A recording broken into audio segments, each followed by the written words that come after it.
Greetings, you're watching Breaking News on the Creative Society TV. Humanity is facing global climate change, our common external enemy. The whole truth about the growing danger of climate catastrophes will be announced on May 7, 2022 at the International Online Forum Global Crisis, We Are People, We Want to Live. Next, in this episode, watch what is happening to the climate now.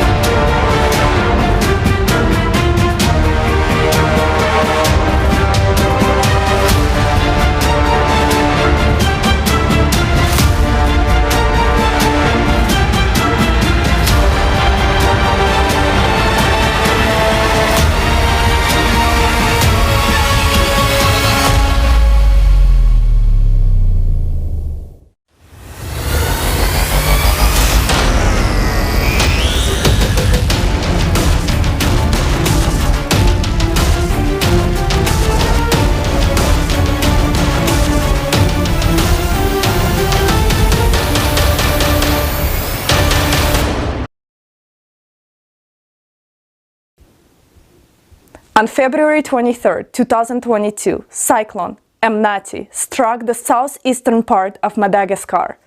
This is the fourth tropical storm in a month in the region. More than 44,000 people have been evacuated. Unfortunately, casualties have been reported. The cyclone brought heavy rains and flooding, downed trees, destroyed many homes and roads. The topic of climate disaster will be continued by the breaking news reporters from Indonesia and Australia. Hello, this is the breaking news reporter from Indonesia. On February 25, 2022, there was a strong earthquake of magnitude 6.2 in Indonesia. The seismic event was recorded in the north of the islands of Sumatra at a depth of about 12 kilometers. Pasaman and West Pasaman counties were the most affected. Unfortunately, casualties and injured people have been recorded. Hundreds of homes were damaged and destroyed. The main shock was followed by 15 aftershock. The earthquake was also felt in Malaysia. The National Disaster Management Agency, or BNPB, recorded 11 people died, 4 were missing, and 13,000 residents were displaced due to the earthquake. At the end of February 2022, North Sumatra, Indonesia was hit by heavy rains. Homes, industrial buildings and public facilities were flooded in the city Medan. On February 27, the island of Java was also hit by heavy rain as well as hurricane winds. Unfortunately, there were casualties. More than 25,000 people were affected and over 4,000 homes were damaged. Such districts as Banten, Banjar, and Brebes were especially affected. On February 25, heavy rains began to fall in Malaysia, resulting in flooding. In 48 hours in the city of Kuala Terengganu in Terengganu, more than 400 millimeters of rain fell. This amount exceeded the month norm by more than 2.5 times. About 20,000 people moved to evacuation centers. Earlier, since February 18, the southwestern part of China had been spread by abnormal frosts. More than 58,000 local residents of Guangxi-Zhuang Autonomous Region were affected by the extreme cold. Frosty weather damaged about 1,500 hectares of crops.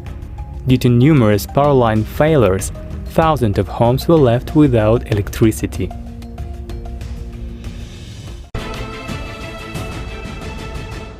Greetings, this is a breaking news reporter from Australia. After a week of heavy rains, on February 26-27, 2022, the Australian state of Queensland was hit by widespread flooding. Evacuation centers admitted more than 1,000 victims. Unfortunately, there are fatalities. The situation was exacerbated by landslides and fallen trees. In some parts of the state, rainfall exceeded records for decades. For example, 70 millimeters fell in just 1 hour on Bribie Island, and up to 300 millimeters in less than 6 hours on the Sunshine Coast. On the Isle of Bribie, because of the flooding of the same name river, more than 1,400 homes and enterprises were flooded. As a result, dozens of thousands of people were left without electricity. In Gympie, the worst flooding of the century occurred. The water in the Mary River rose to nearly 23 meters, reaching its highest level since 1893. According to Mayor Glenn Hartwig, the city faced a hell of plenty of water. In some places, it was from floor to ceiling and above the roof. No one expected such a merciless downpour, said the Queensland Prime Minister. The cyclone, which local meteorologists called a 1,000 millimeter rain bomb, continued towards the state of New South Wales. The communities of Ballina and Lismore were the hardest hit. On March 1st, the evacuation of residents in several areas of the state capital, the city of Sydney, was announced. Meanwhile, merciless downpours hit Latin America. Watch next more about what happened in Bolivia. Greetings, this is a breaking news reporter from Bolivia. On February 22, 2022, the departments of Tarija, Santa Cruz and Cochabamba in southeastern Bolivia were hit by heavy rains. Consequently, severe floods and river overflows began. As a result, dozens of people were killed. In Entre Rios municipality, torrents of water with mud and debris reaching up to 2 meters deep swept through the streets and destroyed homes, crops and livestock. 2,000 people were evacuated from the disaster area. Power and water infrastructures were damaged due to the floods. About 90% of the roads in the region were also damaged. Humanitarian aid was delivered to remote settlements by air. On February 27th, a powerful hailstorm struck the province of Santa Fe in Argentina. The storm was accompanied by gale force winds, thunderstorms, and rain. Hailstones the size of tennis balls damaged roofs, windows, walls of the houses and cars. There is no reports of casualties. The topic of natural disasters in Argentina will be continued by the breaking news reporter. Hello, this is a breaking news reporter from Argentina. Fires of such magnitude had not been recorded in 20 years in the province of Chubut, Puerto Madryn. Dead animals and 78,000 hectares affected in the first weeks of January 2022. On Sunday, February 13th, the fire in the area of San Martin Lake in Bariloche was reactivated, where more than 8,000 hectares of native forest were lost by fire. The fire continues to advance in a context of water crisis. A new fire started on Monday, February 14th, in Los Alerces National Park in northwestern Chubut. The province lost 80,000 hectares to fires in 2022 alone.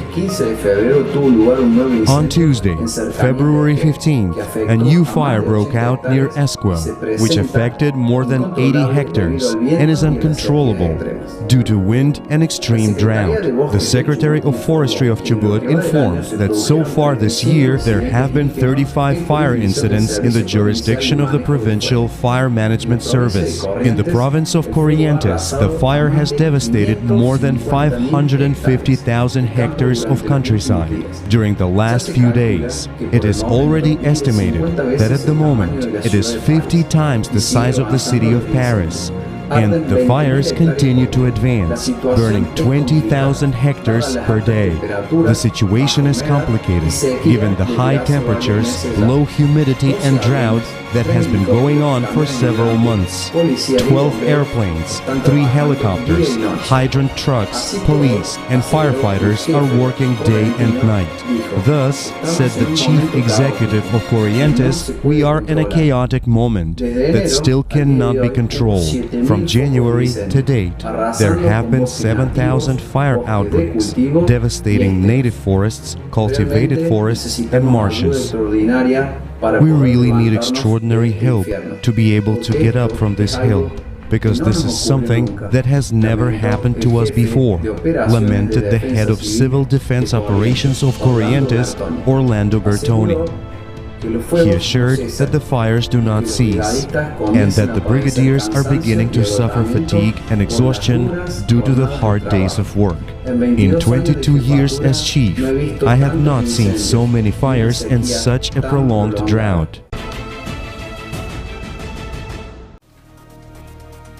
Almost 900,000 hectares of vegetation have been destroyed by fire in Argentina as of February 28, 2022. The province of Corrientes, where the Estel del Ibera Reserve, the second largest wetland in the world, was hardest hit by the disaster. On March 1st, a powerful dust storm swept through the same region, as well as the neighboring province of Misiones. A huge cloud of smoke, ash, and dust more than a kilometer high covered the cities. Visibility dropped to a few meters. Day turned into night. Then the natural phenomenon covered several municipalities in the south of Paraguay. Earlier, Colorado residents in the US were also affected by the most destructive wildfires in decades. Eyewitness Elizabeth Wimpy will tell us the story of the aftermath of this disaster. My name is Elizabeth. I have been living in Boulder, Colorado for probably 2.5 years. Over the holidays, our community was pretty much wiped out from the Marshall Fire. I don't think that people were prepared. Unfortunately, 2 lives were lost, but yeah, total devastation for a lot of people. I have not seen anything like this before. It happened so fast. The winds that day were up to 100 miles per hour, barely escaping out of the fire. People driving through the park trying to get out because the traffic was so backed up because everybody was trying to get out at once. I have definitely been pretty naive, and in fact, I never thought about my home burning. Never. But it did. And it didn't happen to me. It happened to so many people around me. I think that that's what hurts the worst, is it's not just me that was affected. It was thousands of others that are just misplaced and seeking some normalcy.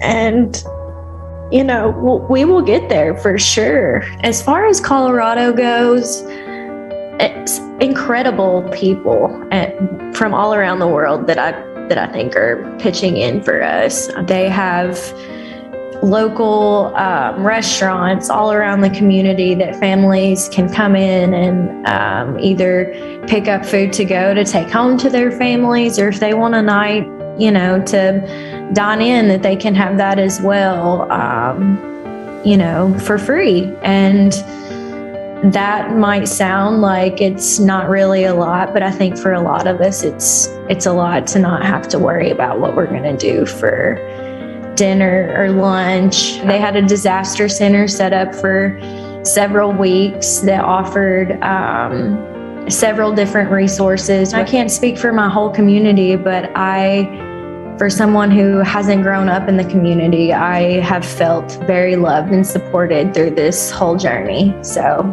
I am grateful for that. I think it's extremely important for us to come together and to try to figure out what is actually going on in the world. And with the climate change, I think it would be extremely beneficial for human life. A lot of these people had their homes for 50 plus years, and they can't build a house like what they had in today's time for the money that they did back then. I think that there's a lot of people that truly have lost everything, and I don't know how they're financially going to recover from this. Let's come together to figure out climate change and what it's about and what it's doing. Please join us May 7th, 2022, for Global Crisis. We are the people and we want to live.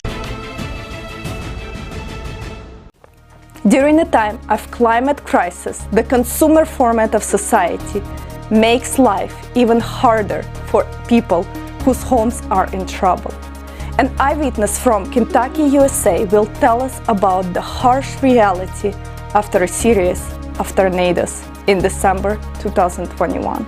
My name is Kelly Dethridge. I am from the United States, from Bowling Green, Kentucky.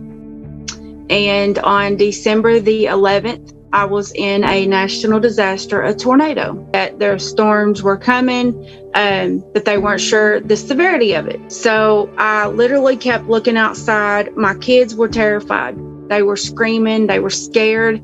You could hear, like, the wind was so bad that the windows were just shaking. Right before the tornado hit, everything was so calm outside. No wind, no nothing.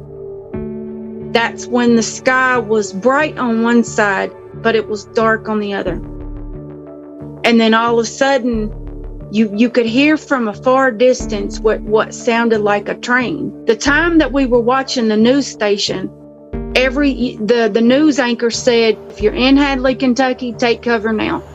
So that's why we had, all of a sudden the power went out, and I'm literally trying to look outside because we don't have a basement.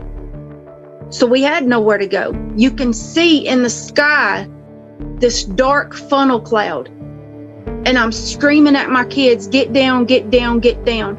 All of a sudden, the pressure in my ears, I couldn't even hear. And all of a sudden, you could hear the windows pop out in my house. I didn't even know if we were going to make it. It felt like forever. It felt like it lasted forever. Just the house was shaking. Things were falling, just like we were in an earthquake.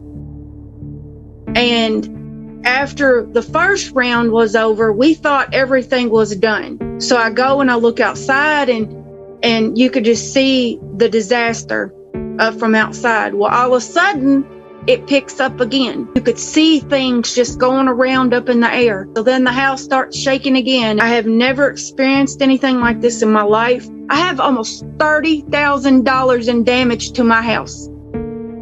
Well, the insurance company has agreed to pay $9,000 of that. What about all this money that was gave from the government to help us Kentuckians? Where's that money at? Because everybody that I know, none of them's got help. Nobody in the state of Kentucky has got help. There are people who are homeless with kids. There are families who don't even have a roof over their head. Friends of mine who don't even have homes now. They lost everything, their vehicles, their homes, their whole life. And the insurance companies are paying just what's owed for those people who are total loss. They're paying the mortgages off, but then those people have nothing to rebuild their lives. The only thing that they've been helped with is like covers, bottled waters, just small necessities like that. What about the help with fixing our homes? There was over $40 million gave to the state of Kentucky. Stars and country singers have donated to Kentucky, to the Red Cross, to United Way. But when you call these people for help, you gave the runaround. And still to today, I have cracks in my walls.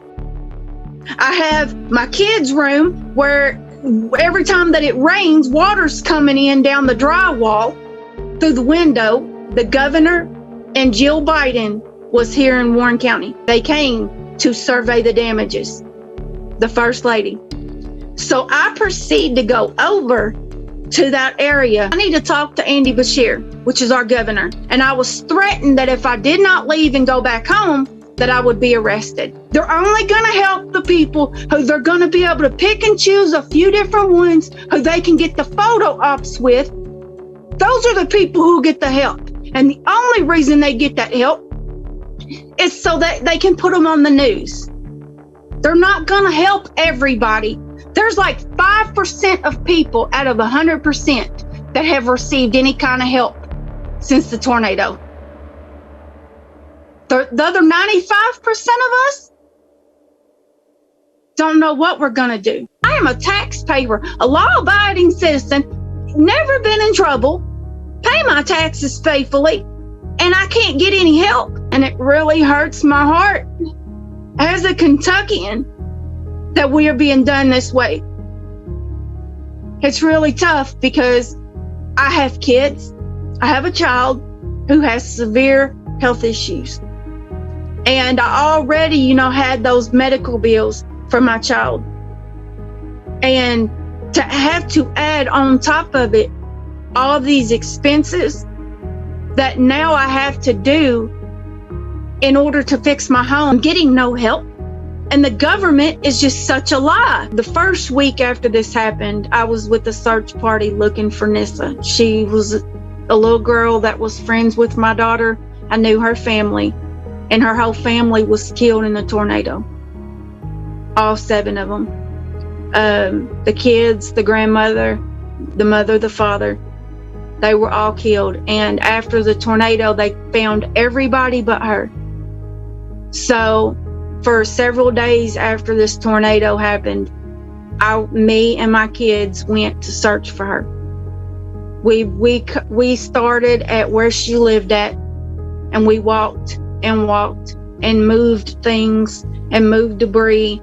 And the day after that this happened, we were still finding bodies, like finding people. And then when we found the little girl, her body was literally wrapped around a tree.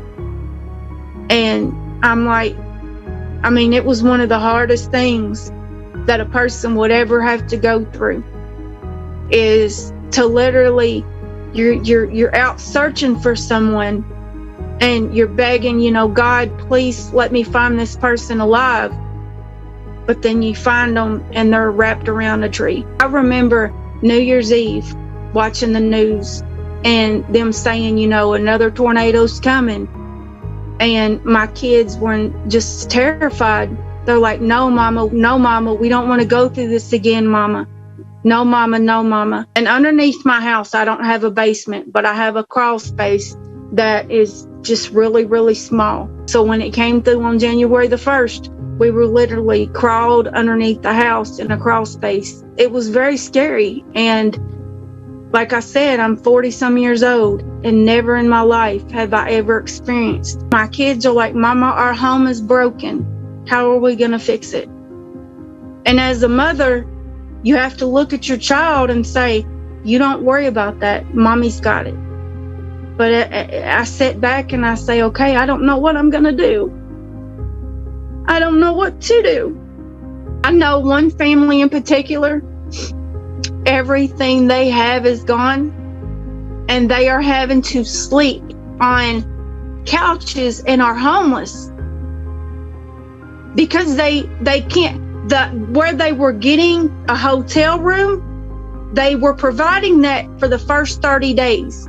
After that 30 days ended, they stopped providing that help for those families. For those people who feel like this may never happen to you, I was one of those people. I would see on the news tornadoes were happening in other states, and I would be like, my guard would be down, and I would be like, okay, it's never going to happen to me. Numerous times, never would I have ever thought that I would have went through what I went through that night. Not once, not twice, but 3 times within a matter of a month.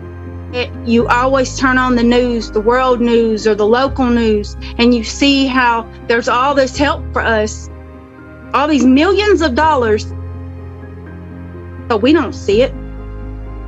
So, and people are suffering. People are really going through it in Kentucky. Many people I know, Mayfield, Kentucky, many people that I know are going through a really tough time right now. And I want people to know all around the world, you are not exempt. You are not covered by some bubble that this can't happen to you, because it can at any time. At any time. And it's only getting worse. From what I have seen with the whole climate change situation, it's getting worse. Way worse. So, and the government doesn't care. They don't care. How many lives are lost? How many homes are lost? How many people are destroyed? They don't care.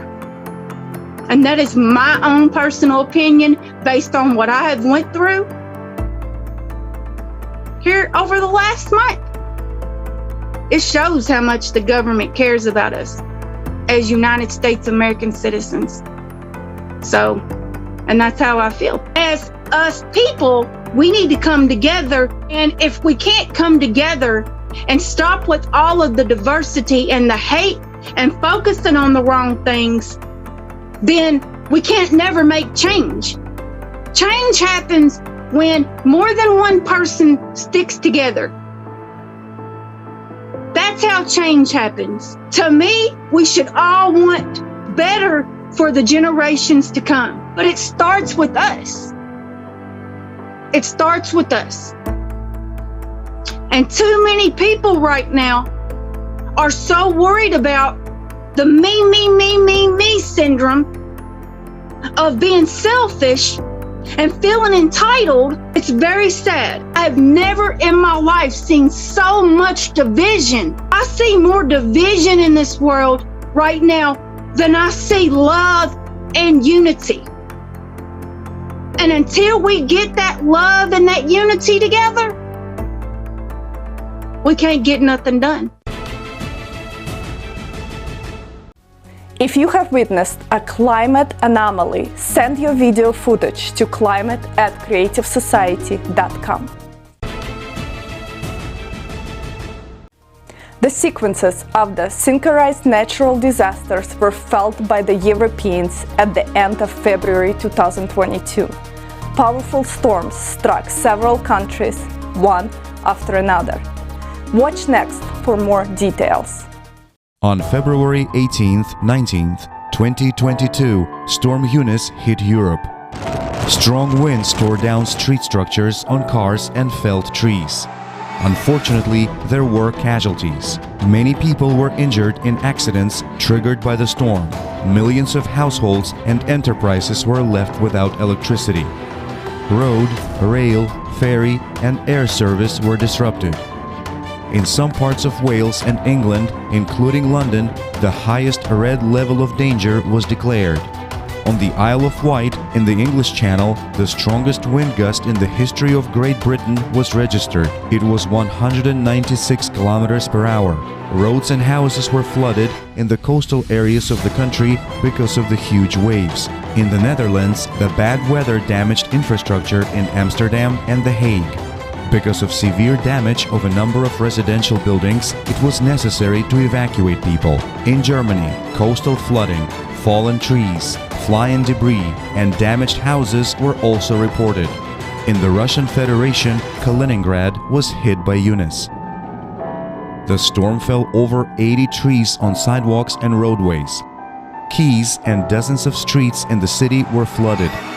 Cyclone Eunice also affected Ireland, Belgium, France, Denmark, Lithuania, and Poland. On February 21st, the third storm of the week, named Franklin, passed through Great Britain. Residents were left without electricity and water supply. Streets of many cities literally turned into rivers. Road and rail traffic was disrupted. People were evacuated. Devastating fires, merciless and catastrophic floods, unprecedented frosts, synchronized storms. The climate danger is increases with each passing day. Without understanding the nature of this danger, we can never properly prepare for it. An interdisciplinary study of the effects of astronomical cyclicity on the planet is more important now than ever.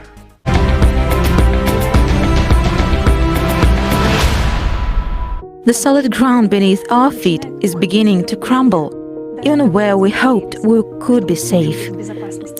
If it is still not obvious that the problem is in magma, very soon everyone will be convinced of it. But what is happening now? National governments are afraid to tell the truth because they fear panic. One can understand them because they have nothing to offer people. Because then the question will arise, how are governments preparing for the coming events? Meanwhile, governments are raising money to fight against CO2. How's that? And scientists echo this lie and engage in some nonsense with this notorious carbon dioxide, just to make a little more money for the last time. Because of such collaborationists, we are totally unaware. Meanwhile, the inevitable is getting closer and we have no way to counteract it. You to take a moment to imagine what would it be like if you were affected by a major disaster, natural or climate related? What if you were affected by a major forest fire? Would you be prepared? If all of a sudden within a week or two you had to get ready for a catastrophic typhoon that was headed directly towards your country? Or a major flood? Can you imagine how devastated you would be if you lost everything that you owned? If you watched the people around you, the people that you love, the people you love the most, struggle and suffer or even die? And there's nothing that you could do to help them because you didn't have the aid, the resources, or even the training to help. Can you visualize what it would be if people in your community were desperately searching through debris, looking for resources such as food, water, tools, or even clothes to wear? I've been in those situations and I've seen people struggling, and it's horrible. It's a nightmare. What if you had to make some sort of makeshift shelter out of debris just to get out of the rain and the weather, out of the elements, and you had to wait for weeks for humanitarian aid? That is not the society we want to live. That's not how we want things to be. That's not the future that we want to create. On one side, the planet is burning. The other is engulfed in water. The earthquakes are shaking our houses. Oxygen is depleting. The volcanoes are erupting. Yet, we have nowhere to run. We are separated. Each of us is trying to save their own life because there is no more food or water left. Riots are starting to happen. Imagine the destruction, the chaos, and the horror of it all. We are left alone in a crumbling world to die. The worst part is this is not a movie. It is real life. The truth is, each person living on the planet today decides the fate of the whole humanity. There is not going to be one hero to save us all. We all must become heroes ourselves. I think that from a cosmic point of view, apparently it had to get this bad for a critical mass of humanity to wake up and say, no more of this. We're taking back our power, we're unleashing our creativity, and we're going to thrive. And I believe we will. We want to live. And we want our grandchildren and great-grandchildren to be able to live and the human race to continue to exist on Earth. We want to live in the creative society, to live in dignity, to live humanly.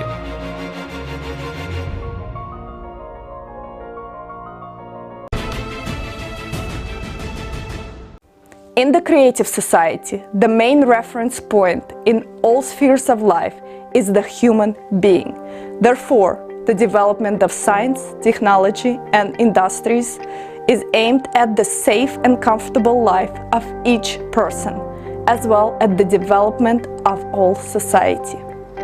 In order for us to have this chance to live in the creative society, we all need to actively inform all people about the real causes of climate change.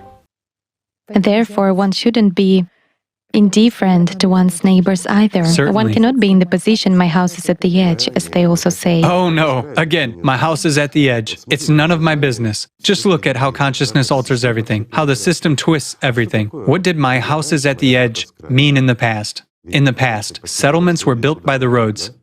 And those who were stronger, braver, and took responsibility for the whole settlement actually built their houses at the edge. Those were fighters and warriors who were the first to defend a village. So, when they said, "My house is at the edge," they were treated with respect. Or people said, "This man's house is at the edge. It's the same as a hero." Oh, Igor Mikhailovich, this is so interesting. And there is awareness that in this period of time, looking at what is happening in the world, looking at how climate strikes each of us, yes, from the sides we don't know, it turns out that each of us has a position. My house is at the edge, because all of us are at the edge of a precipice. There should be a position of my house is at the edge. You see, we are all vulnerable to a strike by the climate, and that trouble which is already taking place. Yet, there should be such a mindset that our houses are at the edge, and we should take responsibility not only for our future, but also for the future of our neighbors, friends, acquaintances, and even strangers. Why? Because then, and only then, can we change something. When we stop being indifferent to ourselves, to our near and dear people, to humanity, and stop being indifferent to our planet, it is also alive and defends itself. Just look, we started talking about the planet. We were just talking about the planet's immunity. And you know, recently I heard they're going to make devices that will purify our air, remove, CO2 from our atmosphere. Can you imagine what it is? Friends, if we approach this issue in the right way, at the time when our planet is strenuously producing CO2, in order to create this bumper, this shield, we will remove it. That is, we will artificially reduce the immunity so that the patient would die sooner. Is that what we do? And that's the truth of life. You know, we have a lot of truths like this. Yet we want to live, don't we? We are people. We want to live. Yes. So here's the paradox. In order to really live, we should eliminate stupidity. And we should start with ourselves. Each of us is responsible for the world we live in and the future we will have. Only by joining forces we can build a creative society. You can learn more about the Creative Society at creativesociety.com. Thank you for being with us today, and see you soon on Creative Society TV.